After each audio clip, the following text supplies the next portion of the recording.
오늘 본문의 말씀을 가지고 그가 살아나셨느니라 라고 하는 제목으로 말씀을 전할 때 하나님께서 이 시간 우리에게 크신 은혜를 내려주시길 원합니다. 앞뒤 좌우에 한번 인사하겠습니다. 예수님 부활하셨습니다. 다시 아는 분도 있어요. 예수님 부활하셨습니다. 다시 예수님 부활하셨습니다. 네.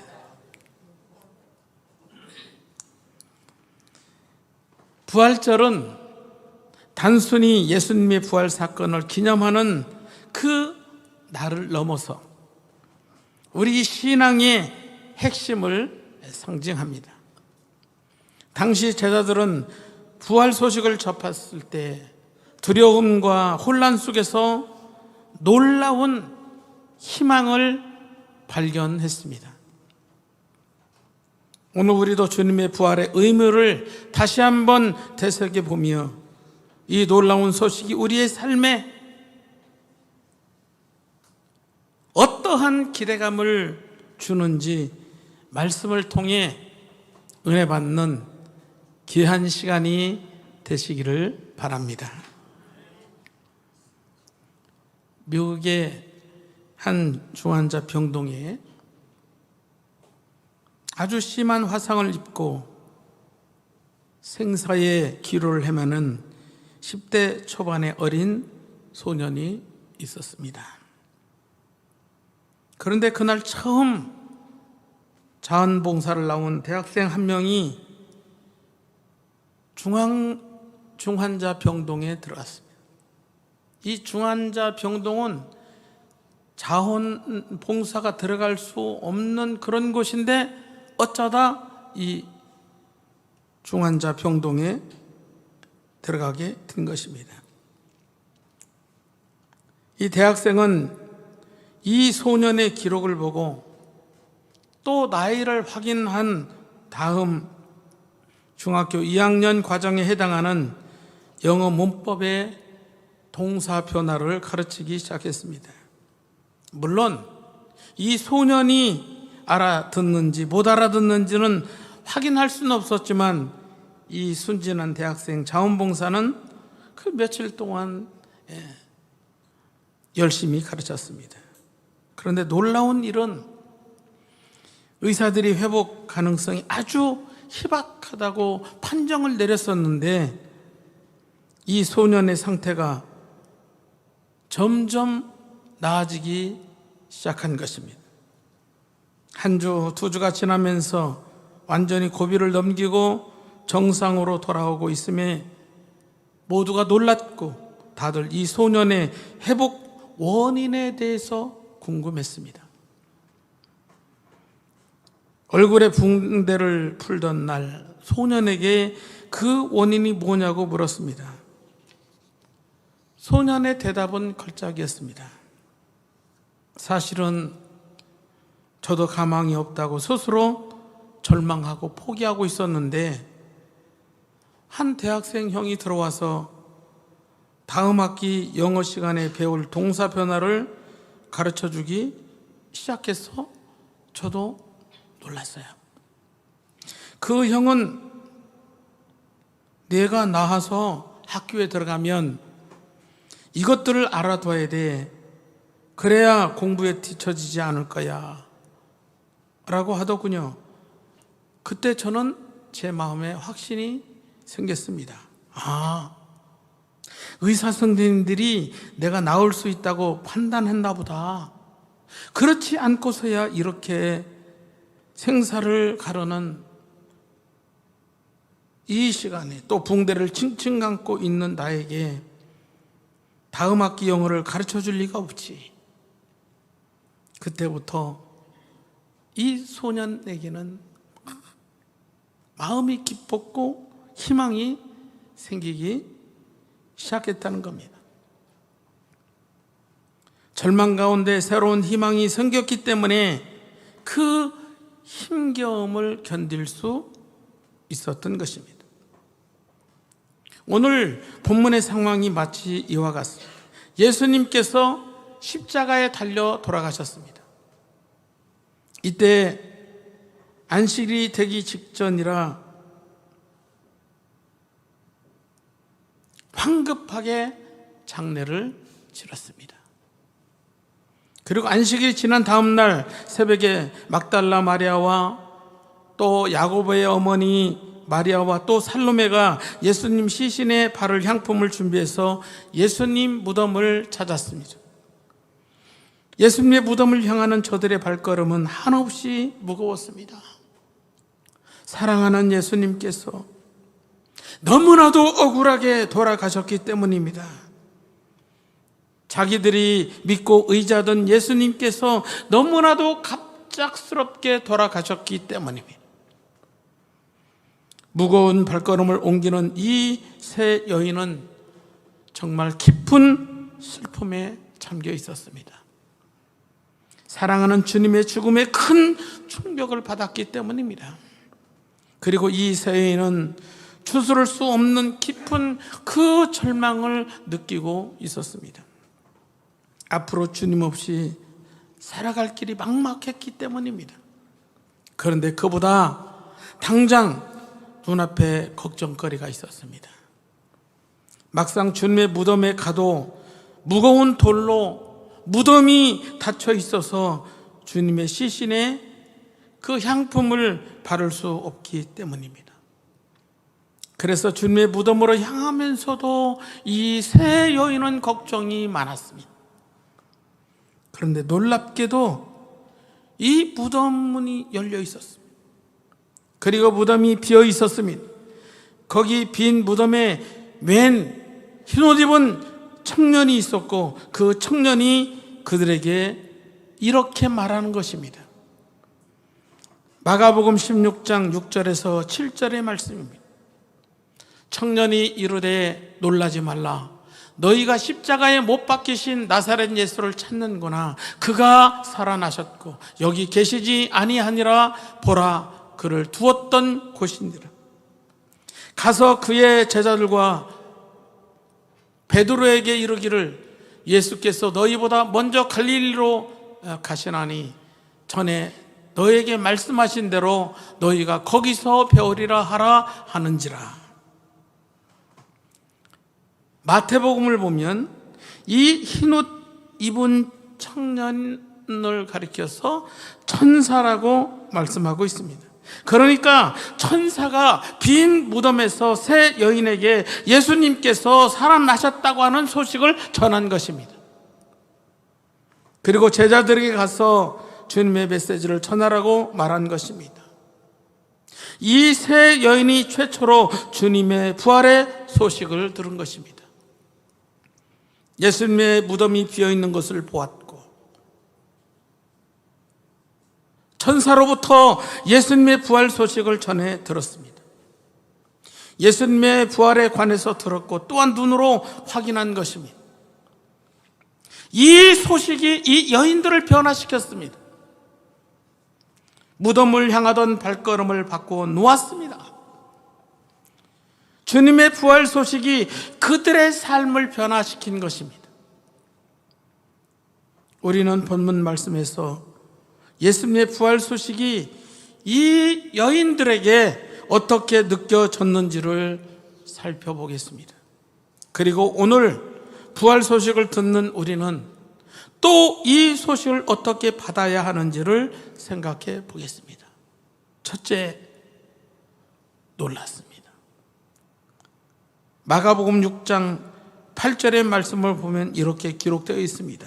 여자들이 몹시 놀라 떨며 나와 무덤에서 도망하고 무서워하여 아무에게 아무 말도 하지 못하더라. 이 여인들의 첫 반응은 놀라웠다는 겁니다. 부활 소식은 여러분 정말 놀라운 소식입니다.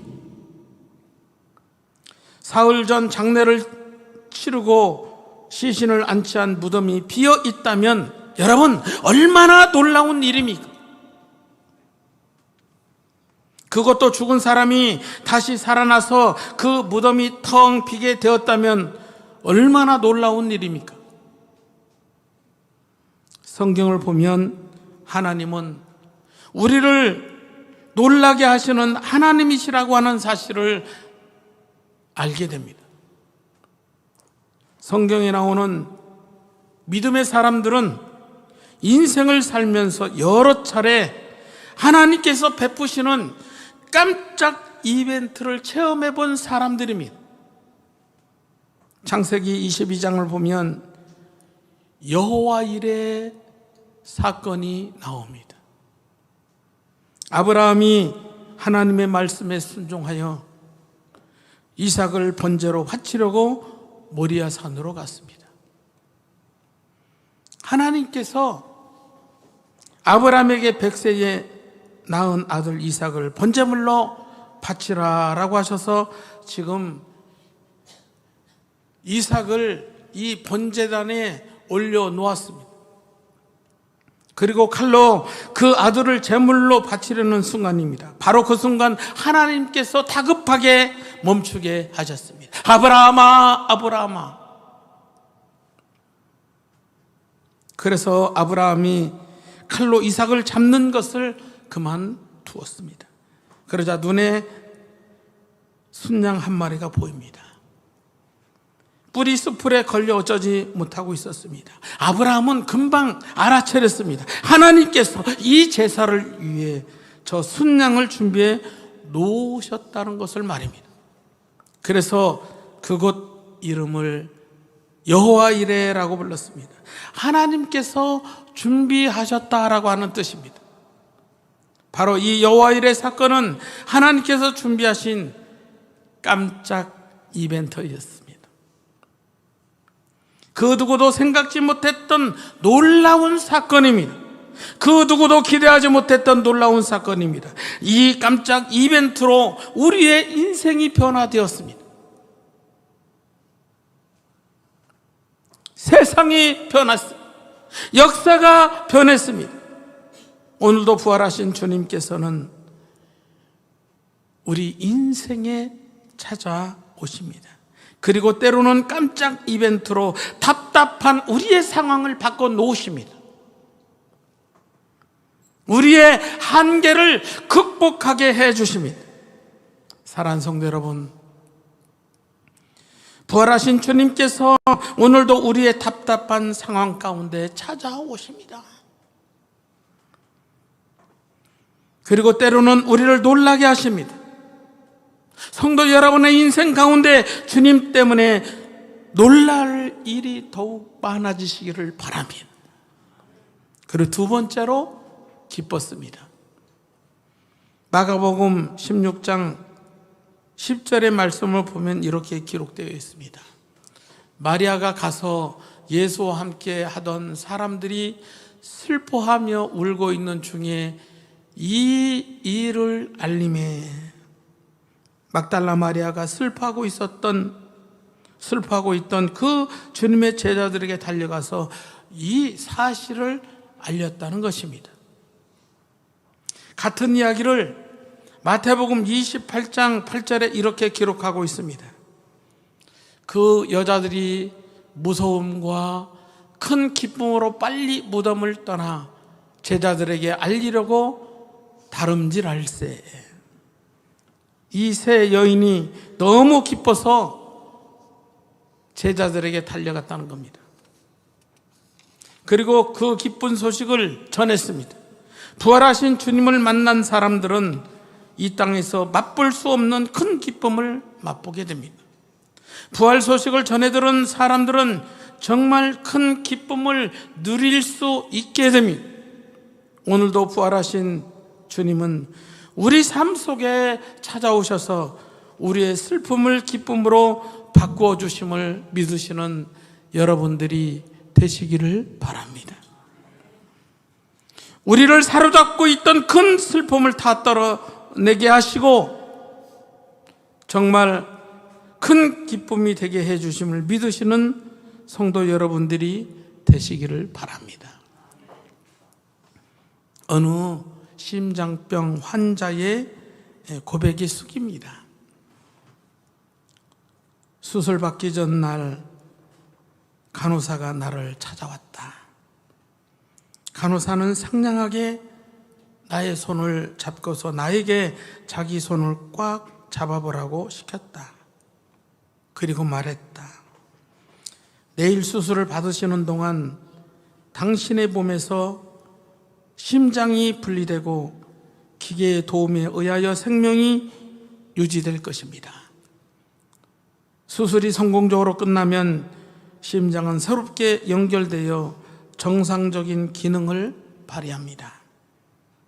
그 다음 당신은 회복실로 옮겨질 것이고 그곳에서 얼마간의 시간이 지나면 의식은 깨어납니다. 의식이 깨어난 후에도 6시간 동안은 전혀 움직일 수 없습니다. 볼 수도 없고 말할 수도 없으며 심지어는 손끝 하나 움직이지 못할 것입니다.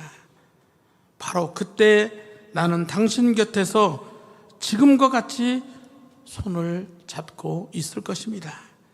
그래서 언제 닥칠지 모르는 모든 위험을 일일이 점검하고 기록하면서 필요한 조치를 완벽하게 해 줄 것입니다. 그때 당신은 내가 함께 있다는 사실을 확실하게 느끼게 될 것입니다. 다음 날 내 운명이 결정되는 수술이 진행되고 있었습니다. 이어서 담당 간호사가 말한 대로 모든 일이 진행되었다. 그때 나는 내 손을 붙들고 나와 함께하고 있는 간호사의 손길을 확인하면서 이루 형용할 수 없는 안도감과 위로를 얻었고 아울러 삶에 대한 확신을 지닐 수 있었다.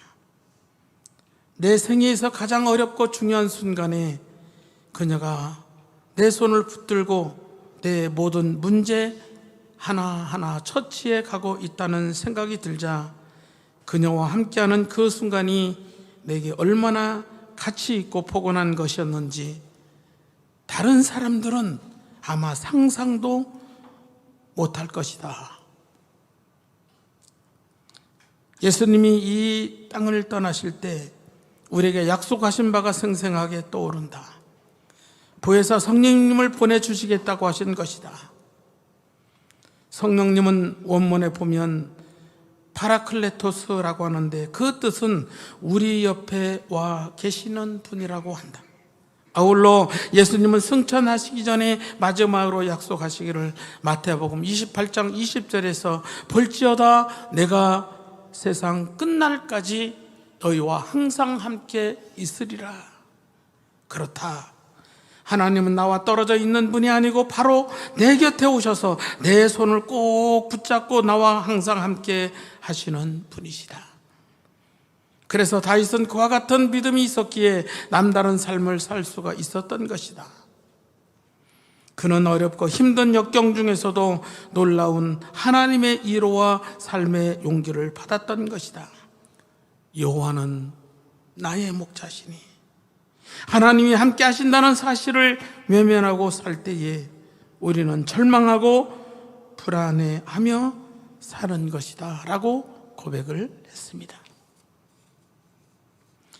슬픔이 변하여 기쁨이 된 것입니다. 부활하신 주님을 만난 사람들은 슬픔이 변하여 기쁨이 되는 놀라운 영적 체험을 하게 됩니다. 슬픔의 장소는 그 깊은 곳에서 주님이 주시는 기쁨을 맛볼 수 있게 되는 것입니다. 사랑하는 성도 여러분, 부활의 주님은 우리에게 이 세상에서 맛볼 수 없는 숨겨진 기쁨을 주시는 분이심을 여러분 믿으시기 바랍니다. 이 부활 아침에 주님 주시는 기쁨을 누리시는 성도 여러분들이 되시기를 바랍니다. 세 번째로 새 희망을 가지게 됐습니다. 오늘 본문의 세 여인은 주님의 무덤을 찾을 때 깊은 절망감에 있었습니다. 그 중에서 특히 막달라 마리아는 더욱 깊은 절망 가운데 있었을 것입니다. 막달라 마리아는 갈릴리 서쪽 막달라 사람입니다. 예수님 때문에 일곱 귀신에 시달리다가 고침을 받았습니다. 망가진 인생을 예수님께서 고쳐주셔서 오직 예수님만 의지하고 살기로 결단했습니다. 그래서 자기가 가진 가장 값진 향유 옥합을 깨고 주님의 발에 향유를 부었습니다. 그리고 주님이 가시는 곳이면 어디나 따랐습니다. 심지어 주님께서 십자가에 달리신 그 현장까지 따라갔습니다. 게다가 향품을 가지고 주님의 무덤을 제일 먼저 잡기까지 했습니다. 그러니까 막달라 마리아에게는 주님이 전부였습니다. 그러던 주님이 졸지에 자기 곁을 떠나신 것입니다. 죽으시고 무덤에 장사되셨으니 다시는 그 주님을 배울 수 없게 된 것입니다. 이제 누구를 의지하고 살며 무엇을 위해 살지 알 수 없게 되었습니다. 정말 감당할 수 없는 절망이 막달라 마리아를 엄습해 왔습니다. 그러던 그녀에게 천사가 소리쳤습니다. 그가 다시 살아나셨느니라. 이 소리는 그녀에게 정말 큰 충격이 아닐 수 없었습니다. 사라진 희망이 다시 온몸에 전율을 일으키며 온몸을 감싸기 시작했습니다. 부활하신 주님은 오늘도 우리가 다 끝났다고 절망할 때 찾아오셔서 희망의 밧줄을 던져주신 분이 우리 주님이십니다. 아직 끝이 아니라고 말씀하십니다. 아직 길이 있고 어쩌면 이제 시작이라고 말씀하십니다. 그래서 부활하신 주님을 만나는 사람들은 죽음을 앞두고 있더라도 희망을 찾을 수 있게 되는 것입니다. 죽음이 끝이 아니라는 것을 깨닫게 될 수 있기 때문입니다. 여기서 우리가 대수롭지 않게